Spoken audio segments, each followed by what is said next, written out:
Changing your life with Beck Saswani and Chris Massey for Sculpt and Flow.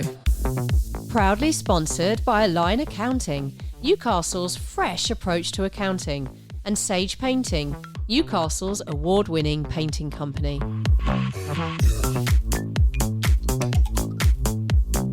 Julie's the CEO and co-founder of GWG Recruitment, and we are going to be talking to Julie about how she used her training at Sculpt and Flow to de-stress as a CEO. Julie, as I'm sure you can imagine, has a really busy schedule, like a lot of us, busy. How on earth do you find the time to train? It's all right talking about it, knowing the benefits, all the rest of it. How on earth are you supposed to get there when you've got X, Y, Z and a million trillion things going on and a million balls in the air? We have a chat with Julie about how she managed this for herself through prioritising training first thing in the morning, which, has really worked for her, and how she uses the type of training she does with Sculpt and Flow to manage her stress and keeping consistent in that training. So with the stress side of things, and particularly with a lot of our clients and where they've come from in other types of training, is when we talk to them about the longevity of it and their experience, is the type of training they've been doing has actually caused them more stress. Because for whatever reason it might be, whether the training is stressful, too many people, too much, too hard, constantly being pushed rather than encouraged to pull back. It might even be logistics. Oh, it's just a nightmare to park. All the facets that envelop what it means to you to want to train, to look forward to the experience, as opposed to going, oh God, I just, you just want to pull the doona back over your head and go back to sleep. So with Julie, for example, and the people that train with us, we want to make your experience as positive and as vibrant and easy as much as we can. Of course, the training, if you're up for being pushed on that day and if it's appropriate, of course, we're going to encourage that. But things like parking, making that easy for you, making the bathrooms accessible. If you've got to make a quick change, which many of our clients do, they need to get in and out. Like, they know their session is 5 a.m. to 5:45. They want to start at 5, they want to finish at 5:45, and we get that. And we are sticklers for time at Sculpt and Flow because we respect your time. It's as simple as that. We ask for that in return, and so we appreciate it, the way we roll, the way we flow. It is to time. I think, particularly in Julie's example, in her case, we help her to de-stress, even if she's, maybe she's in a Sculpt zone, which is a group fitness class, and maybe they're in a cardio-based session. However, we're still asking her how she is. We're still checking in. If she needs us to hang some clothes up for her in the bathroom so she can just get into it. All the things that make your experience as positive as possible, and that also makes you feel special, cared for, valued and respected. All those things which all of us deserve, and that comes through in your training, and as well how your coach speaks to you, how they value your time, how they ask you, how they invite you to do something. That's how we build that mutual respect. And that's how we develop positive and sustainable relationships, which are then hopefully converted over into your results and the training that you have. No matter where you are on the planet or how hectic your schedule is, Sculpt and Flow can be your partner in fitness and flow anywhere around the world. Reach out now, sculptandflow.com.au. Welcome to our podcast at Sculpt and Flow. I'm really excited to welcome Julie Gearie, and we're basing the chat around how to de-stress as a CEO. But let's go back to the beginning. Let's go back to when we first met and we started training. 5+ years ago. Okay. Yeah. I do recall that it was at a particular point in time 5+ years ago. It was during COVID, so something else that COVID did for me was to really push me in that direction. Yeah. There was a bit of a perfect storm of things happening at the time. Obviously owning a business and dealing with the impact of what COVID could potentially do to us as a business, and I guess factoring in the impact on staff, on clients. And then in April 2020, I lost my mum suddenly, and a couple of weeks later I lost my dad. And it was a little bit of a wake-up call. Yeah. And sorry, a little bit emotional as well. But you're fine. yeah. But it made me reprioritise things and think about my future, and it made me think about my health and wellness. And it was actually my husband was going to a gym and he spotted you. That's right. I remember you mentioned that. Yeah, and you were training another lady, and I think he observed the way that you were interacting with her and thought that I'd probably get along quite well with you. Awesome. And well, you know, and just back to that year, I mean, that's huge, right? You know, just both parents, COVID kicking off, which was a challenging time. And, you know, that's, you spoke about that. I remember when you brought that up, and, you know, I'd like to say, I think with the training that we were doing, I think that kind of helped you as well. Just, you know, you're dealing with those emotions, you know,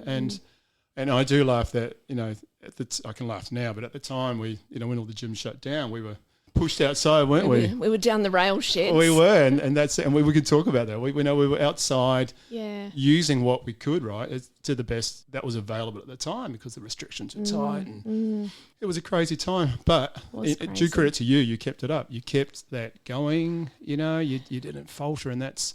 And I'll bring it up at the end of the pod, but it's one of the things that you've done well, is your consistency is the next level. You know, you've been really able to maintain those standards and those habits throughout, and you know, getting the results from that. You know. Yeah. I think what I found even early on when I started with you and dealing with the challenges that I had at that particular time, is that it was a release. Yep. And training early in the morning with you, it just set me up for the day, and it was a release, and I was able to approach the day with clear thinking. Nice. I felt as though I was a better person, not just for me, but for others as well.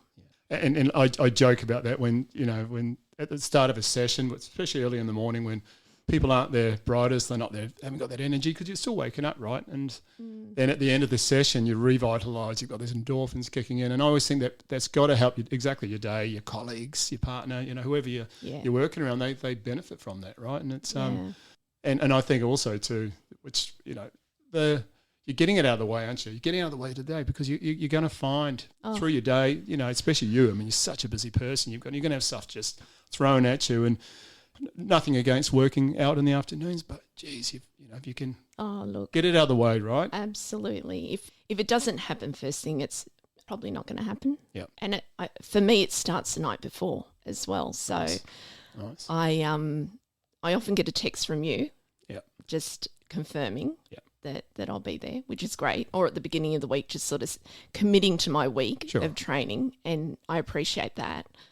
And then before I go to bed, just setting everything out, like my shoes. I even put my socks in my shoes. Yeah, great. That's good though. Put my clothes out, and I'm up and ready to go. But it shows you how much you prioritise that, right? That's you know, you take that. And I think if a lot of people could take from that, a lot of our listeners just take that as, I think when it comes to health and fitness, your health, you've got to prioritise it. It can't be, you know, I'm sure, you know, we think of work and we think of family and everything else, but I think your health, you've got to take priority, and you do that well, and you always have. And the whole time we've been training, you just keep that priority there. And and I'm sure, leading into my next question, you know, how How do you deal with that as a CEO? I mean, how does that, because you know what, just on that, can you just give us a breakdown on what you do and what is a typical day involve? A typical day, well, I'm not sure that there is a typical day, Yeah, right. because there's,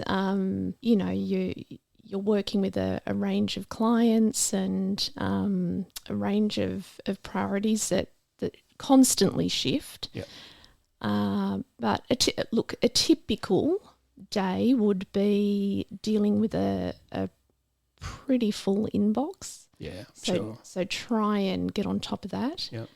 It's getting the training out of the way first thing as well, which absolutely helps. Coming into the office, being positive and being present for the team Nice. as well. Yeah.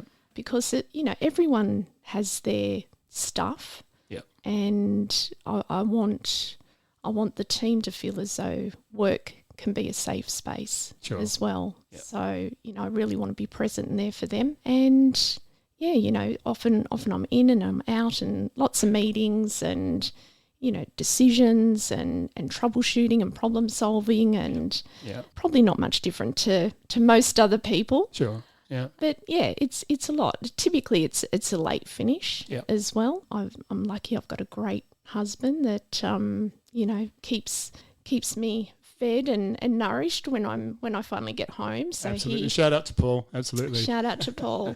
So yeah, he takes the chef responsibilities Monday to Thursday, and Excellent. then I take responsibilities over the weekend. So Awesome. yeah.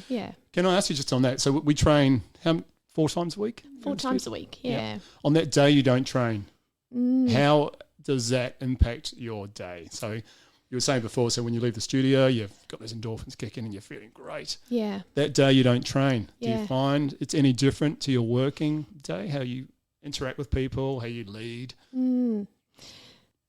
So the day I don't train, I usually walk Rosie, the Okay. dog. Yeah. Shout out to Rosie. Shout out to Rosie. So yeah, I usually make sure that I get a really good walk in. Yep. It is different though. I mean, training and doing, particularly with weights and really challenging yourself mentally and physically, Sure. sets you up differently for the day. So I'm very conscious of the fact that I probably don't bring the same level of energy Yep. into the day Course. as what I Course. do Okay. the other days when I'm training. And just on that, we should probably just give the listeners a recap on what do you do. So what is a typical training week with you with Sculpt and Flow? So Monday is a core group. Yep. So it's a very small session with, sometimes there's maybe 3 or 4 of us. Other times there's been up to 10. Nice. And it's fun in the group sessions. So the focus is around core strength. So lots of different rotating activities to do with that. Tuesday is my PT session with Yep. you. Awesome. And that's always lots of fun. Great challenges in terms of the weights. So you're very excited to throw heavy stuff at me. No. Yes. But we have good chats too. Yeah. So, thinking about even just this week, we did touch on the rugby a little bit, but you shut that down very quickly. We had a chat about I gut was about health. to give a shout out to the All Blacks then, but I'm Oh, I know. Yeah. So, yeah, we talked about gut health, which is great. We talked about, so you're very mindful of my back as well. So my lower back and a history of lower back issues and, tailoring everything I'm doing to ensure that my back is protected when I am working with weights or doing a particular exercise. So yeah, Tuesdays are fun. Wednesday, I hate to say it, but it's probably my least favourite day, but it's so important. It's cardio. yeah. And so it's those dreaded, And high intensity too. It's not just, we're not strolling around, are we? It's it's the shuttle runs, it's the sled, yeah. it's the mountain climbers and burpees, All the above. all the above. Yeah. Again, a group session and lots of fun. Yeah. And Friday is, I look forward to Fridays. It's about strength and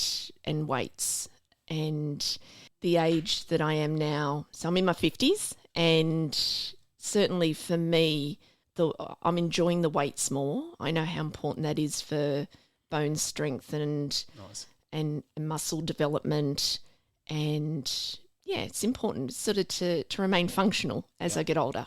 I love you bring that up. I mean, you spoke before about just taking away that energy from a session and then working with your team and, leading by taking that leadership role up and then just providing that energy for your staff. But you just touched on that. I mean, we do touch on gut health and bone density, which is important to recognise that. And you've been great at that. You understand it's not just about the aesthetics, right? You've great. That's a byproduct of what we're doing with strength training. But I love that you know that intrinsic part of just bone density and lean tissue and staying strong, right? Which is important. So you've got that general understanding of just past the aesthetics, right? Which is which is good. Yeah.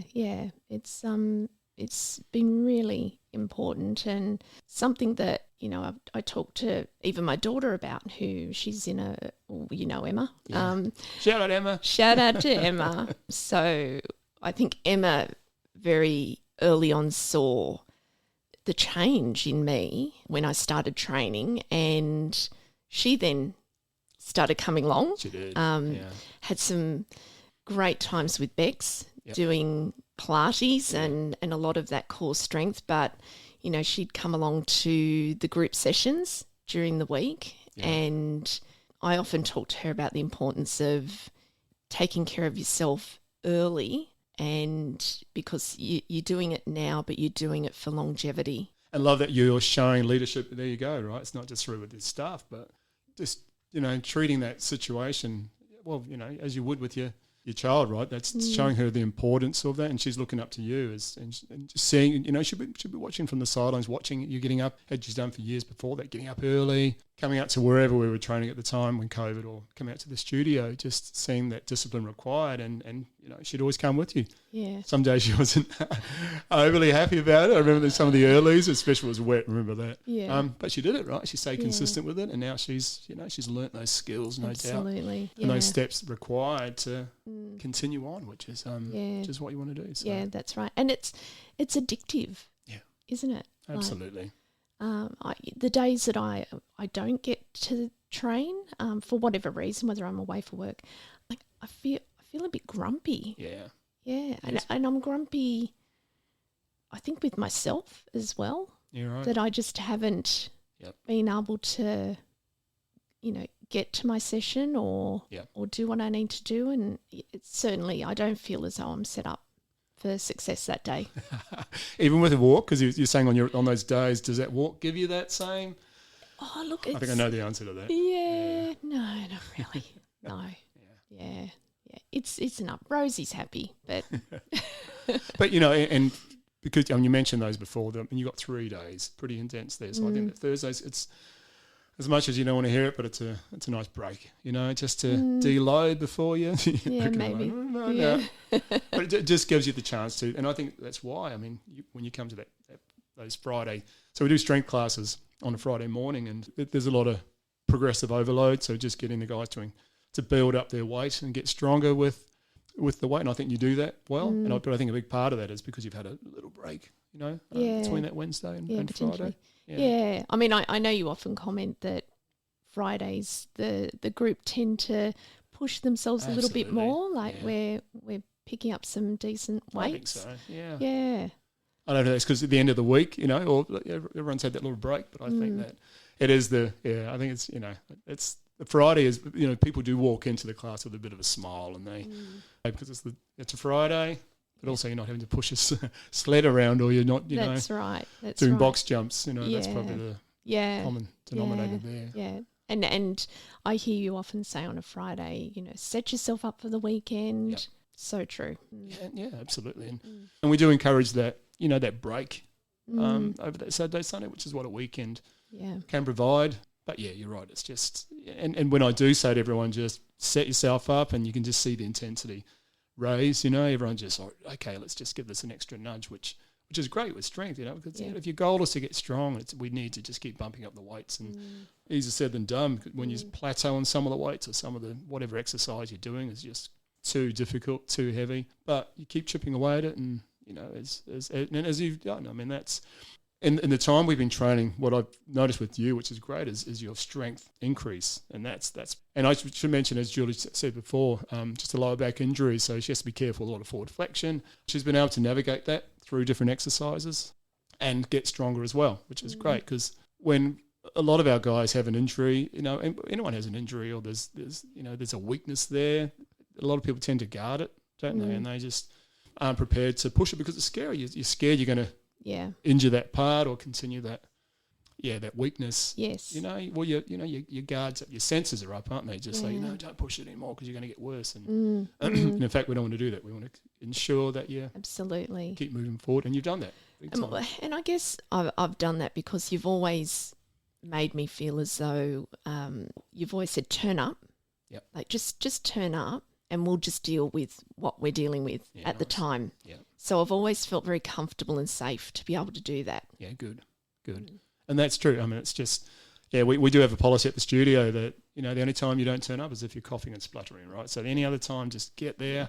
Yeah. And 9 times out of 10, if you're just not feeling it that morning, but you've made the effort to get there, as you said, we can turn it around. And absolutely. And you find it, you do that first exercise. It might be using a really light weight or body weight only, but then you think, you know what, give me something heavier, and then you're back on it. Compared to if you decided that I'm not going to turn up today because for whatever excuse you've got, and that's what people do. They don't allow themselves to think, you know what, I can get through this unless you're coughing and spluttering. Let's work with this, and then 9 times out of 10 you leave the studio, don't you, or whatever. Yeah. The end of the program does, feeling. Oh, not once have I ever left and said, oh, I wish I didn't come. Yeah, it's powerful. You always, walk out with your chin up and. It's endorphins, right? Those neurotransmitters. Your body just wants to. It's just felt this pain, and it's like, you know what? Send all these messages out. Just make it better, And people do walk away just from a class or a session, just feeling in a good space. And I think, as you said before, and you carry that on into your day, don't you? You carry it on to your family, and then you go to your workspace, and you're just nice to be around, aren't you? I just think, generally speaking, I think you are. Just it's a great. It's a great, as we've said, it's a great way to de-stress, isn't it? You've managed to do that with them, as I said, with them. And something that I've heard you again say often. You get to a point during the session, and particularly in those group sessions on a Wednesday, and you'll start at some point to say, now it's about the mental game. Yep. And I feel as though you're training that big muscle inside your scalp, your brain, you're training that as well, and it really does create resilience, and you feel as though you can face anything. Totally. Well, it's all there, isn't it? The engine room, we call it, right? It's self-talk, isn't it?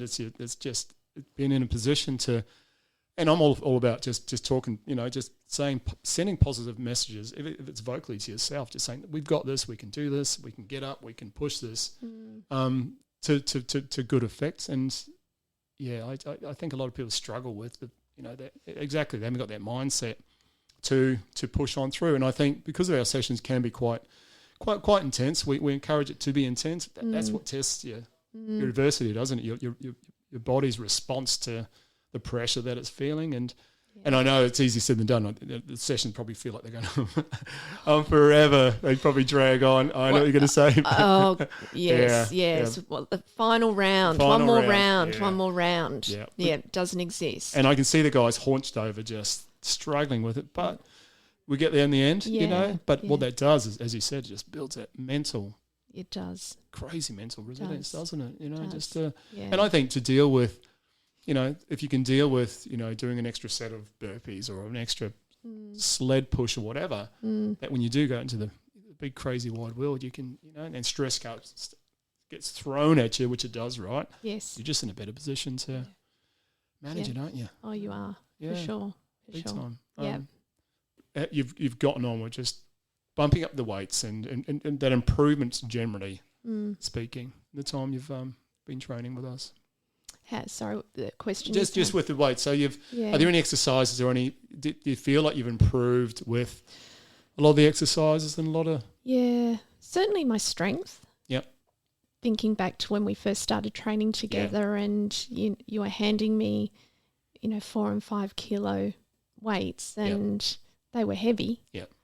And now you're handing me, 12 and 15s. Yeah. And they are heavy. They are Don't get heavy, me wrong. absolutely, they're terrifying, but I'm giving it a go, and I feel so much stronger. Yep. Yeah. And I think that's my goal moving forward, just to maintain that strength. Nice. Yeah. And and with your back as well, just bringing that back into it as well. Yeah. The fact you can still keep it protected and guard around that best you can. So Definitely. Well, I just wanted to say thank you very much for coming in today. I appreciate you doing that, and It's an absolute honour to Thank you do very- it. thank you very much. Thanks, Chris. Proudly sponsored by Line Accounting, Newcastle's fresh approach to accounting, and Sage Painting, Newcastle's award-winning painting company.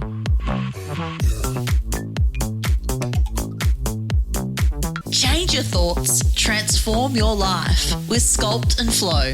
Thanks so much for listening to the podcast. Please rate 5 stars wherever you listen.